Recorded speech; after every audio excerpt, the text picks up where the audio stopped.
Exit TV production.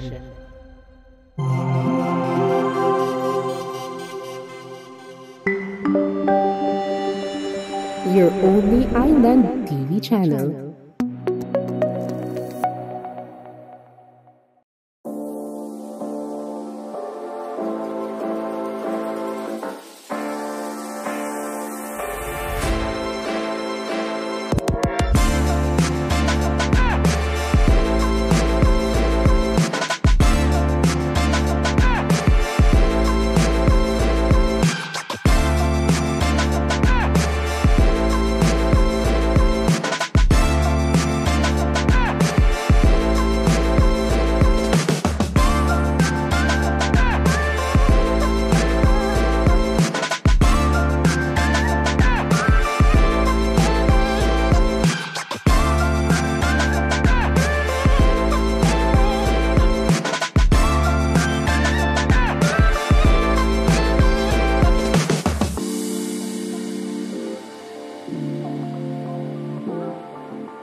Yo mga kalodi, and we're back again for another episode of It's Up to Youth.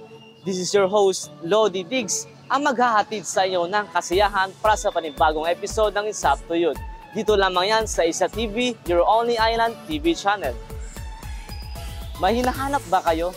Well, kung napapansin nyo ngayon na mag-isa lang ako, kasalukuyan nagre-review si Sporty Bestie para sa kanyang board exam.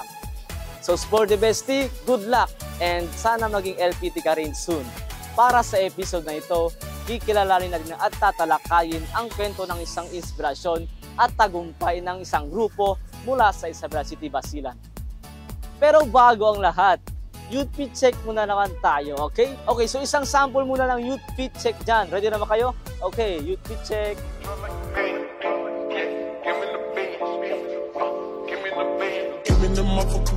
I got the Glock, how they get motherfucking dead. I'm in the party with walk, that's the walk, I got the motherfucking dead. At para sa episode na ito, hulaan ninyong mga kalodi kung sino nga ba ang ating special guest.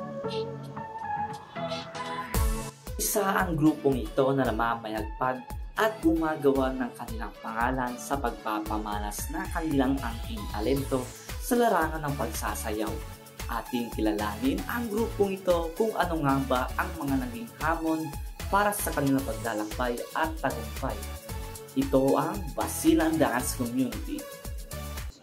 At ayun na, so alam nyo na ba? Yun, so para sa episode na ito, makakasama natin ang BDC o ang Basilan Dance Community kung saan sila ang ating bagong makasama para sa panibagong episode ng It's Up to You. So ngayon, kasama na natin ang isa sa mga membro ng BDC o ang Basilan Dance Community. So sir, matanong ko lang, ano po yung name ninyo? Ako po si B. Agustin and I am the Vice President of Basilan Dance Community as well as the choreographer. Choreographer. So sir, matanong ko lang, no, paano at kailan po nabuo ang BDC o ang Basilan Dance Community? Nabuo po siya way back 2017, na June 6, 2017. Actually, yung BDC dati is ano siya, parang compose siya ng iba't ibang grupo kasi ako originally galing ako sa XT Crew. Tapos isang old team. Yes, isang grupo din dito sa Isabela. Tapos may mga kaibigan kami na ibang grupo din like yung Visit Ride. So as time goes by, dumami yung mga members. So nag-decide kami na buuin yung BDC para mag-compete din sa ibang lugar. Like, gaya ng sa mga Zamboanga kasi yung Zamboanga kasi gumagawa sila ng competition na Mega Crew. So, pag sa Mega Crew, yung pinakamababa nila is 15 to 50 heads or 40 heads. So, yun. Nag-decide kami na gawin yung BDC para, kasi madami na siya eh. So, nag-decide kami gawin yun para kung sasali kami dun sa event, kahit sa mga Zamboanga, marami kami. So for sure, ilang yung members ng BDC? Ngayon, marami po ba kayo? Mga nasa 40 plus. 40 plus? Pero hindi ganun ka-active na yung iba kasi syempre Hindi ka ba nag-aaral? Busy sa Oh, school, may mga tapos yung priorities iba din din, outside. nagtatrabaho na din yung iba. Sabagay. So sir, matanong ko lang ulit no, ano yung nag-udyok sa inyo na ma-involve sa ganitong org or yung BDC? Ano yung, like, paano kayo nagsimula? Paano yung BDC? Ako personally, hindi ako nag-start as BDC kasi lately lang naman yung BDC. Pero ako, nag-start ako sa sayaw sa ano lang. Dahil sa tropa. Kasi dati, Tagalapitan kasi ako. Tapos Kayo nila Mark? kami nila Mark Gamao. Tagalapitan kami. Tapos yung mga tropa namin doon, lahat mananayaw. Dahil sa influensya, kumbaga, kasi ako hindi naman talaga ako dancer nagbabanda ako, tumutugtog, kumakanta, pero hindi talaga yung dancer dahil lang sa influensya ng barkada tapos alam mo na dati yung mga kabataan ba dati pag dancer ka siyempre famous ka, so sali kami diyan para famous kami, so yun yung nagkudyok talaga sa akin doon dati, yung parang ano lang ba. Pero nung tumagal na nakita ko na hindi pala talaga ganun lang yung sayaw. Kasi kailangan mo pa mag-dive talaga ng malalim para ma-embrace mo kung ano talaga yung pagsasayaw. Kasi hindi naman siya lang, basta-basta sayaw lang. Para sa amin kasi siya, culture. Culture talaga siya na kailangan pangalagaan. So yun, mga passion talaga na kailangan talaga. So ngayon, nalaman na natin kung paano at kailan nabuo ang BDC or ang Basilan Dance Community. At ngayon, kasama ko na ang mga members ng BDC. So, mga ka-BDC, kamusta kayo? Okay lang naman po. Kayo, kamusta kayo? Okay lang. So, ano yung mga pinagkakabalan niyo lately? Mga school works po, kasi lahat po kami students. Student, most of the members. Yes. So, how about you guys? Ano yung pinagkakaabalahan niyo lately? Yun din po yung mga reports sa school. Ikaw, Jam? Same lang din kasi estudyante din ako. Yun din ang inuunan din namin kahit minsan hindi na kami masyado nakakapag-focus sa practice. Pero Nakapaghanap pa rin yung time. hanap pa rin ng paraan para sa practice. So yun guys, matanong ko lang, ano ba yung nag-udyok sa inyo na sumali sa ganitong org or yung Basilan Dance Community? Yung yung opening po kasi ng MOB, hindi po kasi talaga nag-start sa BDC. Yes. May opening po kasi dati ng MOB. What is more? Yun po yung name ng group namin dati, yung old group ng BDC. So, nag-open sila ng for free training or practice. Yes, para ma-improve or ma-expose yung yung career nyo or yung passion nyo sa pagsasayaw. So that's why naengganyo kaming pumasok, then nag-start kami mag-practice ganyan, then natuto hanggang sa ganyan. Marami na kami nalalaman sa pagsasayaw. Mas nalaman namin yung genre namin sa pagsasayaw dahil dun sa So ikaw, how about ikaw, ano yung nag-udyok sa'yo na sumali sa BDC? Sumali po ako sa BDC na po ata yon that time. Yung first na sumama po ako sa sayaw is flag lang po. So hanggang ngayon, yung genre ko po is hindi. Like parang flag lang. May props kami na dati. Like Sakayan. Sakayan Festival ba yun? Opo, Sakayan. Tapos, and then ngayon po, nalaman ko na pa yung genre ko is Dancer talaga. Dancer talaga po. Pati may halong cultural po. Wow, ganyan. Opo. So wow, nakakatuwang pakinggan. So how about ikaw ate, ano yung nag-udyok sa'yo na sumali sa BDC? Yung kagustuhan ko po talagang sumayaw. Gusto ko po talaga, as in noon pa po, kasi bata pa lang po ako, sumasayaw na po talaga ako. But then, I had to stop. Tapos, I had to stop kasi po, during those times, hindi pa po support yung parents ko. Yes po. Ayaw pa po nila na saan ako pupunta. Very, very strict po talaga sila. So, pero ngayon, okay na. May consent na nila. Ngayon, okay na talaga. Full support na po sila. That's nice. Yeah, really. Tapos po, ayun, parang may nag-recommend sa akin, si Kuya Raven. Tapos, ayun, nakasali po ako. Before that, nag-recommend din po sa akin si Kuya Gab. But then, isa sa mga isa sa former dancers. Mga nauna talaga. Yes, but then, that time kasi po, medyo segoy pa po eh. Hindi pa talaga yung parents ko. So ngayon, I'm glad na I had this opportunity to showcase my talent na ngayon. Siyempre ba sa kabatang Isabeleños talented talaga. Yes. Talaga, di ba? So how about you, Jam? Ano yung nagtudok sa'yo na sumali sa BDC? Siguro dahil sa nakahiligan ko na din ito kasi dati may grupo na din ako sa Zamboanga Sibugay pa lang. Sumasayaw na din talaga ako doon, yung mga gatalent doon. Wow. Hanggang sa pagdating dito parang ano na ako, parang umiwas na kasi wala masyado akong kaibigan dito na marunong din sumayaw, medyo mahihain din kasi ako. Tapos yun, may competition sa Zamboanga, nangangailangan sila ng dancers kaya nakasali ako at pinagpatuloy ko yung ano ko, kung ano yung nakahiligan ko dati. So actually guys, si Jam kasi kasama ko yun sa ano yan. Way back college kami, kasama sa Executive Council. Pati si Jam, kasama ko rin yan sa, ano yung Jam Cheer Dance? Di ba last year, doon sa College of Art and Sciences. So si Jam, isa rin sa mga mga galing na active dancer dito sa amin, sa college namin. So B, I would like to ask, bilang isa sa mga founder or leader ng BDC, how do you define leadership? Para sa akin, nakabase ako dun sa kung ano yung kaya mong ibigay sa mga nasasakupan mo and kung ano yung kaya mong i-sacrifice para sa kanila. Yun. Dahil sa, kasi hindi ko naman sila tinitreat as member lang eh. Parang, most of them, tinatrato ko talaga parang anak ko, something ganun. Kasi ako yung matanda sa kanila eh. So parang tinitreat ko sila na mga anak ko. So yun. Kung ano yung kaya mong i-sacrifice para sa grupo mo, something ganun.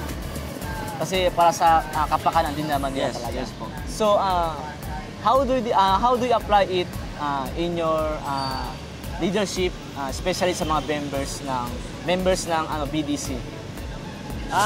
Siguro sa relasyon ko sa kanila kasi pantay-pantay naman kami. Hindi ko sinasabing masigit ako or may masigit sa kanila. Para sa akin kasi pantay-pantay kami. Gaya ng pag sa practice kasi, yung attitude ko talaga is practice. Pag practice talaga. So, yung nilaan nating oras sa practice, dapat ubusin talaga natin sa practice. Pero pagkatapos nun, kasi alam naman nila kung paano ka stricto sa practice. Pero pagkatapos ng practice, wala na, okay na. Pag walang practice, pwede kayo magbardagulan. Sinasabi ko nga sa kanila, pwede nyo akong asarin, or pwede nyo, kahit anong gusto nyo gawin sa akin, pwede, basta hindi practice. Oo, siyempre.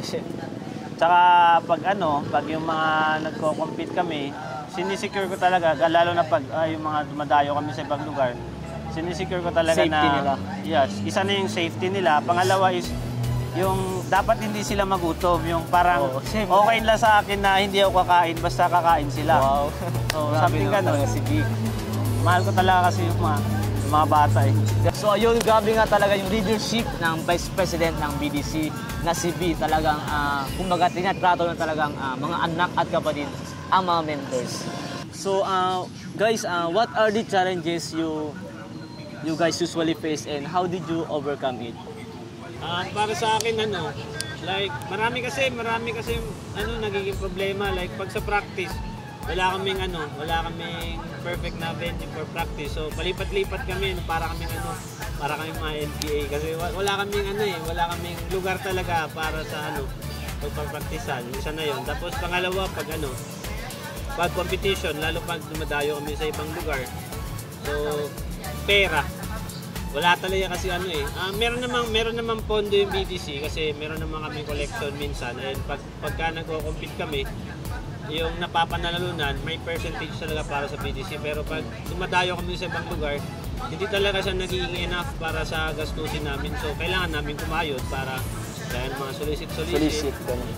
Yun para sa akin yung Yun sa mga negative vibes din, like gaya sa mga tao na ayaw sa amin, hindi naman namin pinamind yun na ginagamit namin yun as gasolina para umusad, something ganun.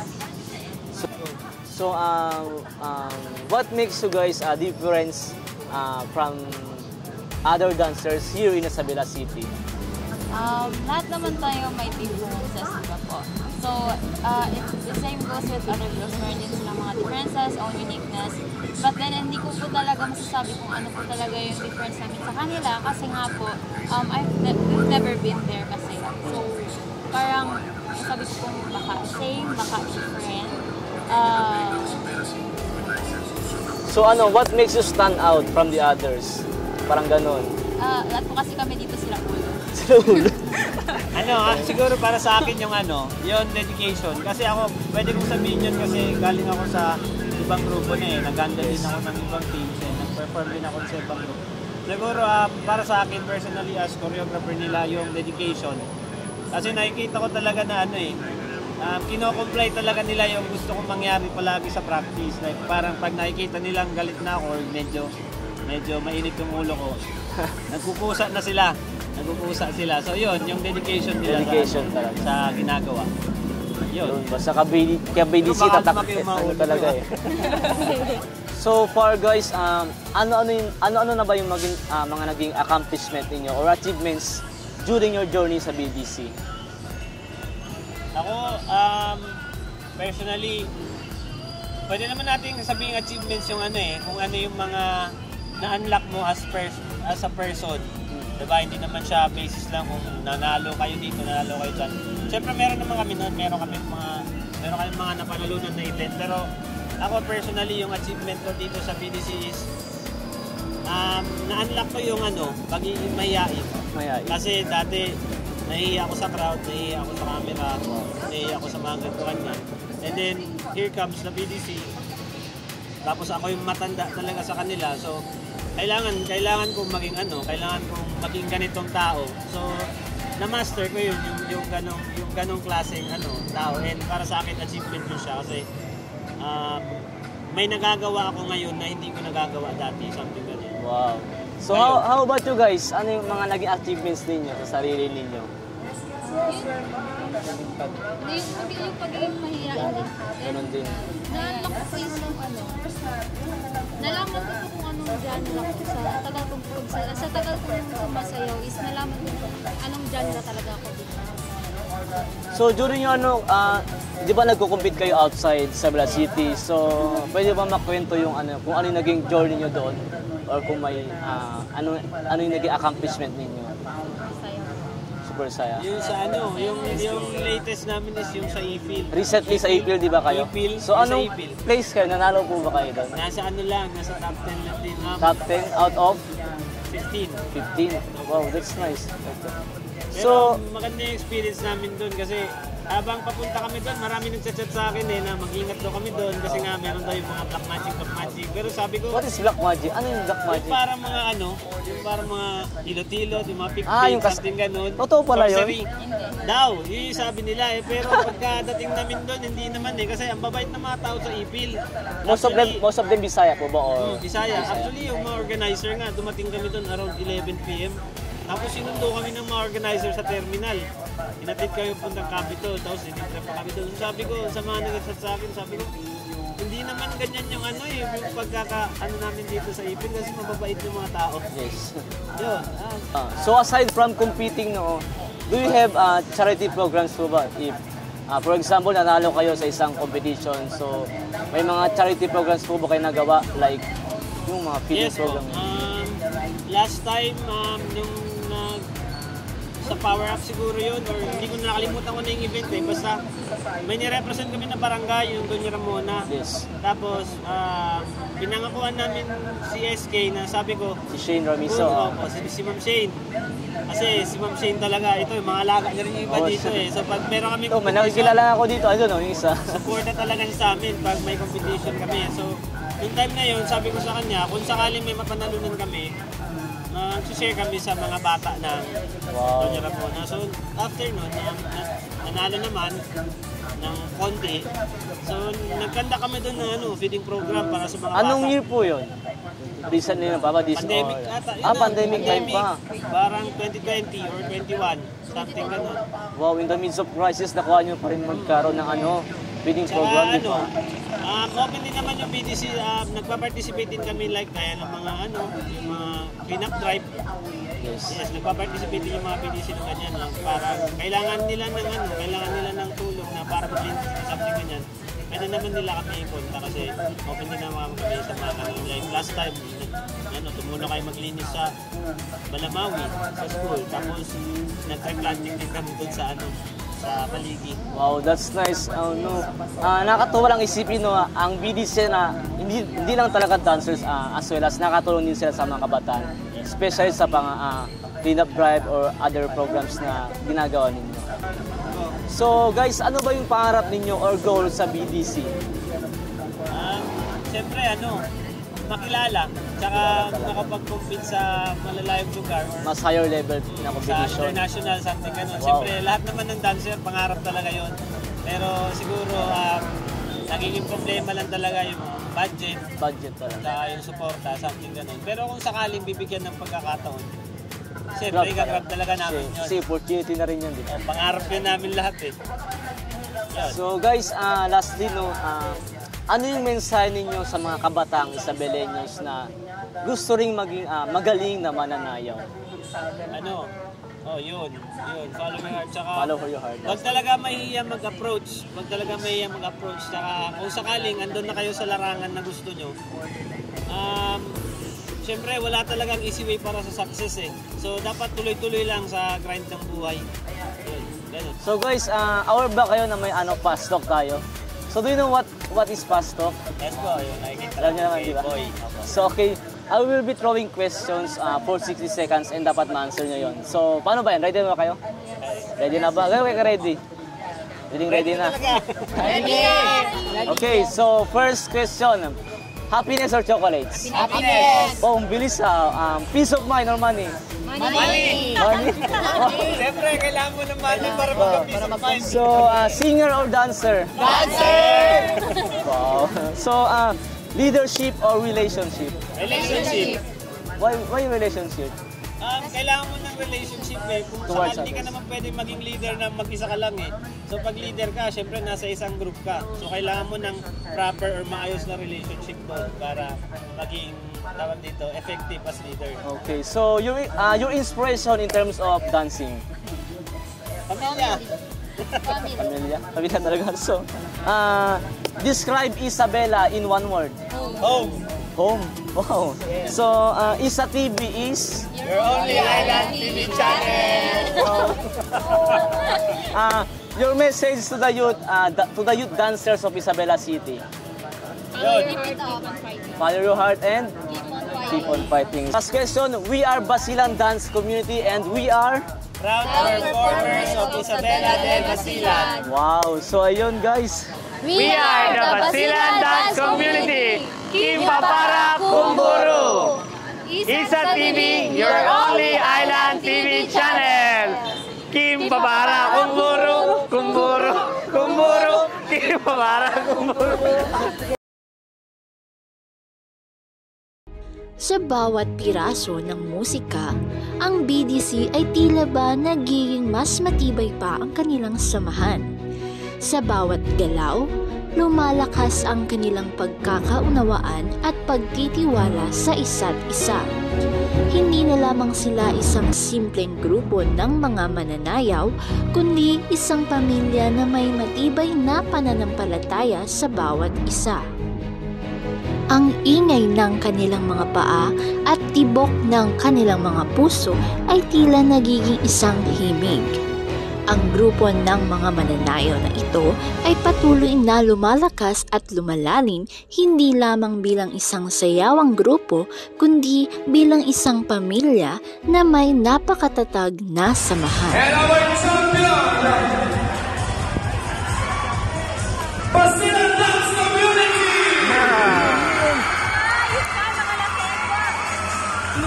We would like to take this opportunity para pasalamatan yung mga parents ng mga bata na walang sawang sumusuporta at nagtitiwala sa amin. Taka, gusto ko lang i-shoutout yung poging president namin, si Derek Natad and si Mark Gamao na solid na sumusuporta din talaga sa grupo. And kina Aika, kay Raven, and gusto namin sabihin good luck sa Stray Dogs mamaya sa competition nila. Yan po. And that was it guys. Isa na namang makabulang kwentong sayawan ang naganap para sa episode ng It's Up to You. Sana nag-enjoy kayo at may natutunan para sa episode na ito. Again, this is your host, Lodi Diggs, at samahan niyo ako sa susunod na episode ng It's Up to You. Dito lamang yan sa Isa TV, your only island TV channel. Kimpapara puro, kumpuro, kumpuro. Ipapara kong puro.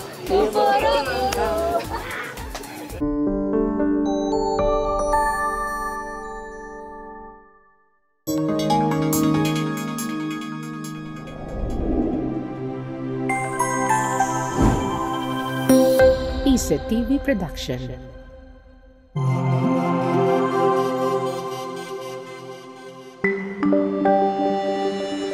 Your only island TV channel.